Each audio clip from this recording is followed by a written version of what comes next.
Good morning student. आज मैं class 8 का 6 chapter combustion and flame discuss करने जा रही हूँ।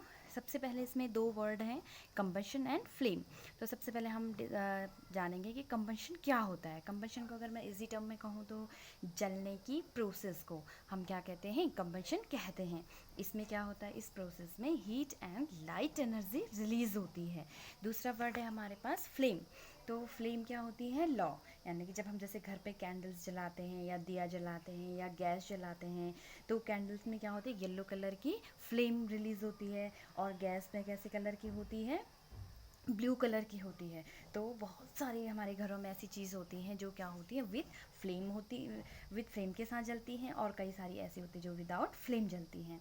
तो हम इस पूरे चैप्टर्स में क्या पढ़ने वाले हैं, कंबशन और फ्लेम के बारे में, यानी कि फ्लेम कैसे एनर्जी जनरेट करता है, इसके क्या पैरामीटर्स होते हैं। तो नाउ स्टार्ट।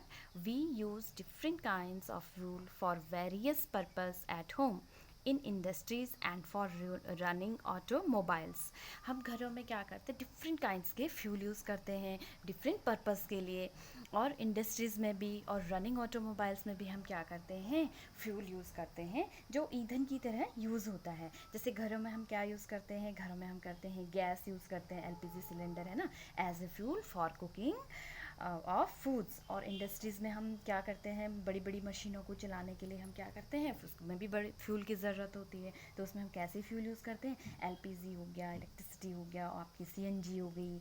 और जो ऑटोमोबाइल्स होते हैं, रनिंग ऑटोमोबाइल्स हैं, उनमें हम कौन से फ्यूल यूज़ करते हैं, पेट्रोल हो गया, आपका डीजल हो गया, ठीक है। तो इस तरह के हम फ्यूल यूज़ करते हैं।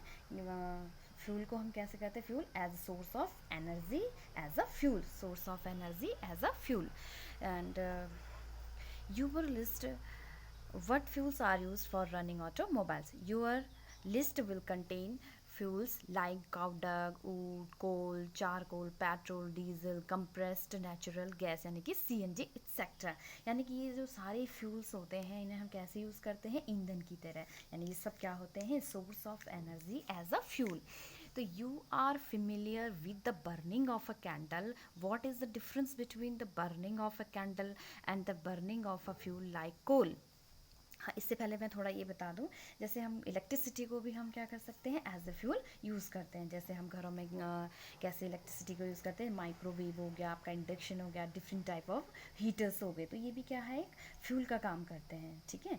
तो अब देखिए, you are familiar with the burning of a candle. What is the difference between the burning of a candle and the burning of a fuel like कोल।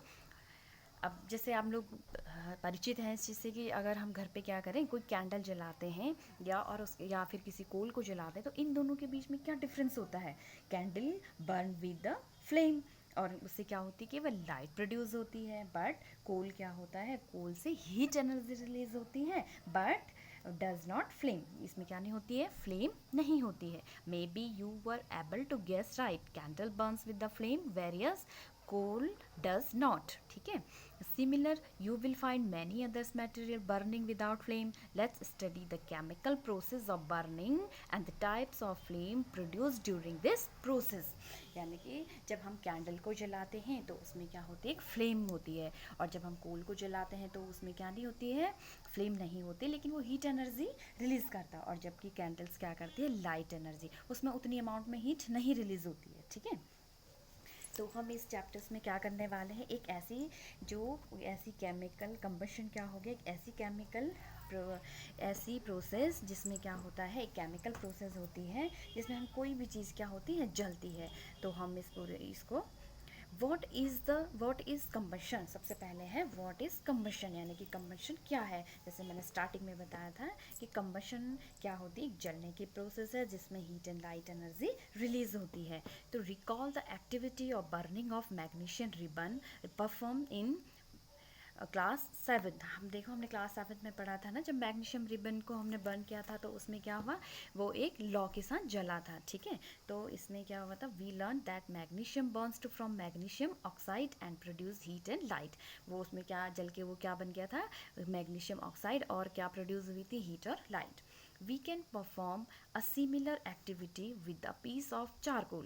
ठीक है। तो ऐसी ही एक्टिविटी हम किसके साथ करने वाले हैं, सेम चारकोल के साथ। चारकोल क्या होता है, चारकोल लकड़ी का वो टुकड़ा जिसका आगे का हिस्सा थोड़ा जला हुआ होता है ना, तो उसको हम क्या कहते हैं, charcoal. Hold the piece with the pair of tong and bring it near the flame of a candle or a Bunsen burner. What do you observe, अगर हम क्या करें, उस चारकोल के टुकड़े को चिमटे से पकड़ के किसी बर्नर या किसी फ्लेम के आगे ले जाएं, तो देखो क्या होगा, we find that charcoal burns in air, we know that coal to.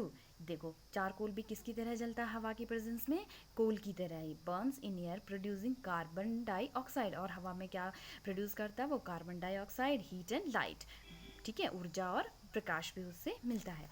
A chemical process in which a substance react with oxygen to give off heat is called combustion। ठीक है, तो वो केमिकल प्रोसेस जिसमें क्या होता है, जिसमें कोई भी चीज़ जलती है किसके प्रेजेंस में, ऑक्सीजन के प्रेजेंस में जलती है, और हमें क्या मिलती है, टू गिव अस हीट। ठीक है, तो उसे हम क्या कहते हैं, combustion. The substance that undergoes combustion is said to be combustible, it's also called a fuel. यानी कि जो सब्सटेंस, ठीक है, कंबशन की प्रोसेस करती है, जो सब्सटेंस क्या करते हैं, कंबशन की प्रोसेस करते हैं, उसको हम कहते हैं कंबस्टिबल, जो क्या होती है, जलाने लायक होती हैं, और वो क्या होती है, इट्स कॉल्ड अ फ्यूल।